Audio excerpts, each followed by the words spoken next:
Mariana tranche পৃথিবীর সবচেয়ে গভীরতম জায়গা, যা ফিলিপিনের পাশে প্রশান্ত মহাসাগরের তলদেশে অবস্থিত। আপনি চোখ বন্ধ করুন, সেকেন্ডে চলে গেছেন মারিয়ানা ট্রাঞ্চে। আবার চোখ বন্ধ করুন, সেকেন্ডে চলে গিয়েছেন মঙ্গলগ্রহের সবচেয়ে উঁচু পাহাড় অলিম্পাস মন্সে। আবার চোখ বন্ধ করুন, সেকেন্ডে চলে গেছেন আফ্রিকার সাহারা মরুভূমিতে।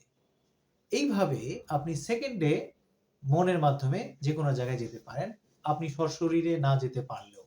তাহলে কি বোঝা যাচ্ছে? মন খুব শক্তিশালী একটা বিষয়। এই মন আপনাকে সবচেয়ে শক্তিশালী করবে, আবার এই মনই আপনাকে সবচেয়ে দুর্বল করে তুলবে। যেমন এক বৃহৎ হাতি, তার পায়ে সবসময় লাগানো শিকল খুলে দেওয়ার পরেও সে মনে করবে যে আমার পায়ে শিকল লাগানো আছে।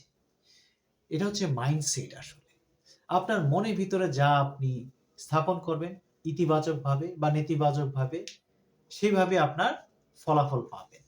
ল্যারি সিলভারস্টাইন আপনার নিউ ইয়র্কের টুইন টাওয়ার কেনার স্বপ্ন দেখিয়েছিলেন 1993 সালে। তখন সে কিনতে পারেনি, কিন্তু সে মনের ভিতরে সে লালন পালন করেছে। সেই প্ল্যানে আগানোর পরে 2000 সালে আপনার সেটা কিনেন।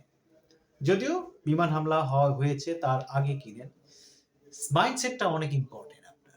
আপনি যেভাবে কাজ করবেন, মাইন্ডসেট করবেন, ঠিক সেভাবেই আপনার ফলাফল হবে।